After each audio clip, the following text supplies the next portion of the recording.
We all know the feeling. You're sitting around wondering what game to play, and then all of a sudden you remember Minecraft. So you hop on, make a new world, and then BAM! It's all you're playing. But after around 2 weeks, you have no interest at all in continuing to play. I've recently gone through this 2-week phase, and every time it happens, I wonder why it works this way. So I decided to look into it, and in this video, I will share the reasons I found for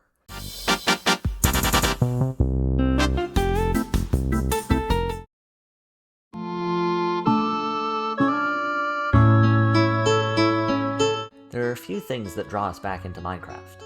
Two of the largest forces are nostalgia and the novelty of new updates. Nostalgia brings us back in to relive some of our fond memories while playing the game. This releases feel-good chemicals such as dopamine. This release of dopamine keeps us wanting to play. Nostalgia is very powerful and it keeps us playing, but near the 2-week mark, playing Minecraft becomes a normal again, meaning that more playing isn't as enticing. Once we make something a routine activity, it can lose the newness that made it special. Our brain craves new and exciting experiences, and while we have played Minecraft before, just by the nature of the game, you can have new and exciting experiences every time you play. But once we have played it for 2 weeks, it loses that newness and interest fades fast. New updates also provide a drawback into the game. These updates add new and exciting things for us to experience in the game we love. But these updates tend to not be large amounts of content, so once we experience everything the new update has to offer, the game loses its novelty and then our brain wants to move on to something fresh and new.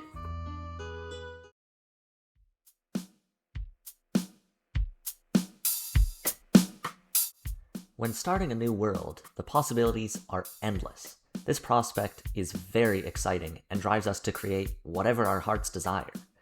At first, this works out very well because we have freedom to decide what we want to do. But then, when you start to think of it, what do you want to do? Oh, I have so many exciting ideas. But which one to do first? This is a problem that we run into when we have too much freedom of creativity. Sometimes, we do actually need constraints on what we can do to help us become more creative. If there are certain things that you can't do within the restraints, you'll be able to find a creative solution to remedy the situation. But when we have unlimited creative freedom, we become overwhelmed. Now, say that you easily decided on a really cool project to work on. You get started, and then all of a sudden, it is a lot larger than you realized. So then you put the project on pause to gather resources. In gathering the resources required for the project, depending on how large of a project it is, it starts to feel tedious and work-like. And when being creative feels like work, that is a recipe for failure in the majority of cases. All of a sudden, these grand plans you had seem too grand, and you just put them on an indefinite pause because of your creative burnout.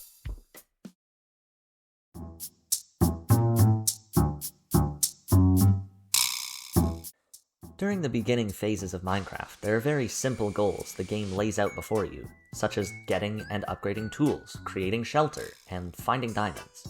This front-loads the dopamine you get from playing and makes you feel like you are making lots of progress fast, which motivates you to keep progressing. Once you obtain diamonds, the built-in goals of the game start to become sparse. Really, the largest amount of progress left to make is defeating the Ender Dragon.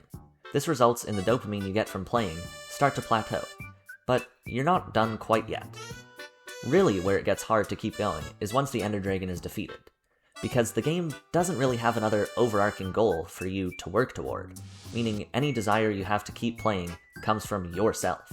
And sometimes it can be hard to keep up this intrinsic motivation due to the sheer size of some projects that you may choose to take on, making the game less fun and more tedious.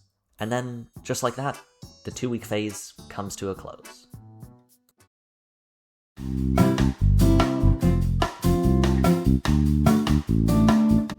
Sometimes you may be motivated to play Minecraft because a friend says, "Hey, wanna hop on?" And then just like that, you're back into Minecraft. The prospect of beating the game and creating an awesome world with your friends is what keeps you all motivated. In the beginning, it is exactly as you expected it would be. Exploring the world together, building a group base, and planning out projects that you are all excited for. But this group hype can die fast. This could be for multiple reasons. As mentioned previously, this could partly be due to the fact that your big projects start to become tedious, and nobody is really interested in pushing through to complete it. Maybe it's hard to organize a time where everyone can play, so then sitting down and finding time to play almost feels like a chore, and no one wants their fun to feel like a chore. Another big reason the hype can die fast is because usually once one person stops playing, it doesn't feel as appealing or exciting as it did before. Because you all built this world and had these experiences together, it can feel weird to continue without everyone who was playing at the world's creation. And then, one by one, each of you stops playing, and eventually, no one is playing anymore, and the world sits empty, projects go uncompleted, and everything is unchanging.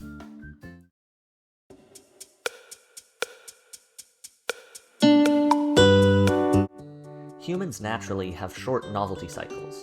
This is why you might have obsessions, but each obsession is roughly only 2 to 3 weeks.